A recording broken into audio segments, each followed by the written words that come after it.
सास की ताबेदारी की है उन्होंने, आइन और कानून को छोड़कर। खातून को डाइवोर्स कर दिया था तो उन्होंने उसके बारे में पूछा कि वो कैसी थी। उसने कहा कि जो मेरे साथ नहीं रही है, अब उसके बारे में मैं क्या तबसरा। बंदयाल साहब, जस्टिस बंदयाल को किस कैटेगरी में रख रहे हैं, जस्टिस मुनीर वाली या किसी और अच्छे जज की कैटेगरी में? मेरा ख्याल है ये पाशा साहब, जस्टिस काजी फायद ईसा और जस्टिस बंदयाल के टेन्योर में क्या डिफरेंस देख रहे हैं आप? देखें, आज जिस तरीके से केस की हियरिंग हो रही है और लाइव टेलीकास्ट हो रही है तो आपको डिफरेंस तो वैसे नज़र आ गया होगा और हर एक को बोलने का हक दिया जा रहा है, सुन रहे हैं। तो मैं समझता हूँ कि इट्स अ गुड चेंज और सारे पाकिस्तान को पता चल रहा है कि कौन सा जज क्या काम कर रहा है, कौन सा वकील क्या कह रहा है।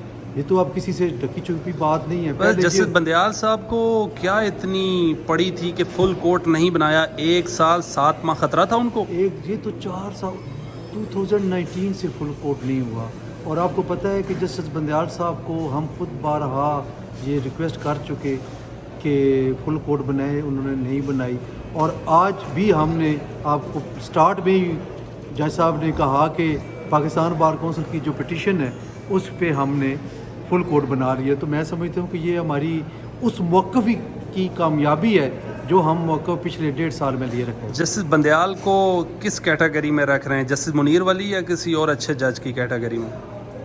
मेरा ख्याल है ये मुझसे ना कमेंट लें जस्टिस बंदयाल साहब। आप तो दबंग लीडर हैं वकला के। नहीं, चले गए हैं, यहाँ पे नहीं है, इसलिए कोई बात करना मुनासिब नहीं है।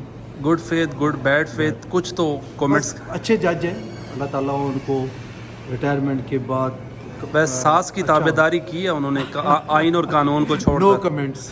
कामरान मुर्तज़ा साहब, सेनेटर साहब मौजूद हैं। सेनेटर साहब, क्या डिफरेंस देख रहे हैं जस्टिस बंदयाल साहब के रिजीम में और अभी जो काजी फायद ईसा साहब ने आते ही फुल कोर्ट बनाया, टीवी में समात हो रही है, मतलब इन कैमरा? देखिए, कम लोगों की अकल की निस्बत अगर ज़्यादा लोगों की अकल जो है वो इस तरह के बड़े मामलात में उनसे इस्तेफादा किया जाए तो मेरा ख्याल है फ़ायदा होता है। आप सुबह से देख रहे हैं कि सुबह से केस चल रहा है, पब्लिक भी देख रही है, लाइव टेलीकास्ट हो रहा है।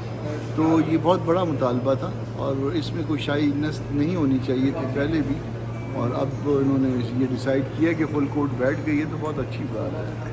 आज तो सुबह से आपको भी देख रहा हूँ, आप भी बैठे हुए हैं। आप किस आप केस देख रहे हैं, हियरिंग देख रहे हैं और जजेस माशाल्लाह से अच्छे चल रहे हैं। अभी तक हमने कोई देखा नहीं है कोई क्रॉस टॉक अच्छा होया हो। हाँ नहीं, अच्छी बात है, बल्कि हम भी सीख रहे हैं उनसे। और मतलब फ़र्ज़ कर लीजिए, क्योंकि मैं लॉ मेकिंग में शामिल था तो कोई अच्छी बुरी बात है तो मैं अपने आप को इनलाइटेड कर रहा हूँ, उसमें अपने आप को समझ रहा हूँ, अपने लिए जो है ना मैं उसमें अपने आप को अकल शऊर लेने की कोशिश ख्वाजा कर रहा हूँ। तारिक रहीम साहब क्यों वो मुखालफत कर रहे हैं इस बिल की?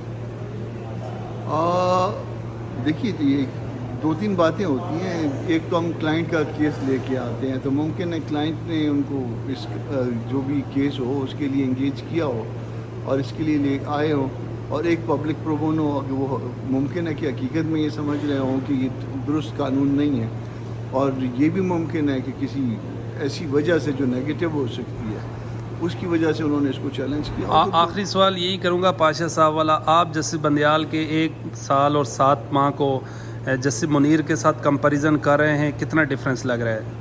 देखिए, बात सुनिए, जो चले गए उनके ऊपर तबसरा नहीं करते। वो किसी ने किसी खातून को डाइवोर्स कर दिया था तो उन्होंने उसके बारे में पूछा कि वो कैसी थी। उसने कहा कि जो मेरे साथ नहीं रही है, अब उसके बारे में मैं क्या तबसरा। बंदयाल साहब